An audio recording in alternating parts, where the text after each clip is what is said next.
Hello everyone, hello Chessmood family, Jim Avadik here is with you. White Monday continues and I'm analyzing here a game that has sent me one of our members, Brad. e4, e5, f4, King's Gambit. And now you play knight f6, this is not a good move. After fe4, knight e4, knight f3, knight on e4 getting some troubles. In future, maybe I will create some video if I feel that in our group many people plays King's Gambit for white or has some problems against f4 move, against King's Gambit, so I will create a video. However, before that, my recommendation is to play e4, knight f3. There are plenty of moves that are fine for black, but the easiest one that I recommend here is knight e7 move. Knight e7, knight g6, knight is going to g6, and another good thing is that it's very unusual moves for many players who likes to play King's Gambit, especially for amateur people. After knight e7 they are confused what to do. Knight e7, knight g6, and it's very easy game for black after this. So here is my recommendation, knight e6. Sorry, knight f6, fe4, knight e4, knight f3 here is the right move for white. In the game I played bishop c4, this is very bad move. After queen h4 you could immediately win your opponent Brad. Queen h4 check and king is big trouble because g3 is not possible, knight g3. After knight f3 c4 bishop is hanging. And if hg3 you have a pleasure choice, queen h1, queen c4, whichever you want, or queen e4 check, and next move you decide which one to take. So queen h4 check, he missed. Be aware of this, whenever this f-pawn is not there, queen h4 check all the time is possible. So bishop c4, d5 is played, e d6, knight d6, again queen h4 check is possible, and again black is winning. Knight d6, bishop b3, knight c6, knight f3. Here in the game is played bishop g4, castle, and the game continue. Here queen e7 check is strong move. The thing here is that he has not this bishop on f1, which he could play bishop e2, and now on our queen on e7 would stay not a good there. And after queen e7 they should play queen e2. And after queen e2 you take bishop g4, another pin is coming here, you're going long castle, all your pieces are much active than your opponent wants. There are pin, knight d4 check is coming, so you have big advantage here. After queen e7, if white plays some queen king f2 with idea rook e1, then we have this knight e4 check. And if king f1, then bishop d7, long castle, or bishop g4 with the same idea. So queen e7 check is strong because he is bishop on b3 and not on f1, so that he can play bishop e2 move. Bishop g4 was played, castle, bishop e7, knight c3. Now Brad, you could play knight d4. There is a strong pin here, and after knight d4 it's very bad for white because you make your opponent's position is very weak.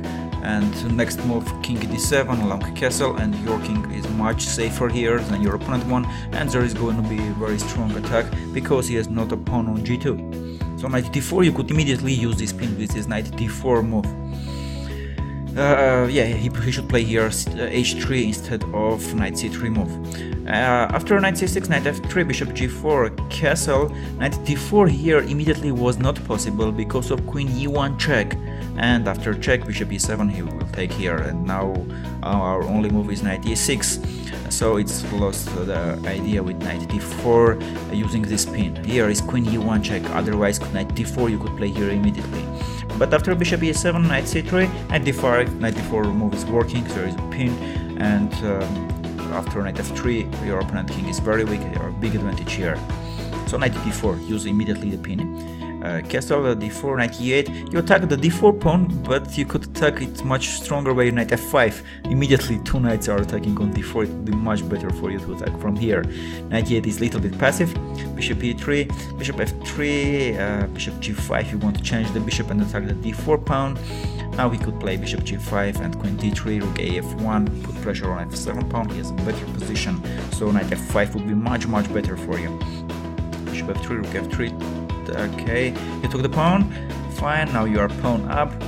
Here you could just protect the pawn, knight d6, it seems it's blunder, rook a7, queen a7, yeah, now queen a8, this is not logical move. Queen on a7, it's more far from here, everything where is going on. It's not your favor to change his king, his queen is on a7 not doing anything. You could go some queen g5, next move rook e8, and here is the white who should try to change the queens. Or rook e8 immediately, here rook e1 check somewhere possible, queen g5 will stay very strong here, queen on a7 is outside of the game. So it's white who should try to change the queens. After queen a8, queen a3 is playing interesting move, so he won't after queen a3, don't have a double pawn anymore, but now you are doing a last mistake, blunder c6, queen d6. So here, let's go back and sum up. After f4, my recommendation is take and knight e7, it will be much easier for you to play this when you don't know deep theory. After knight f6, okay, here, whenever this pawn is not on f2, all the time queen h4 checkmate is possible.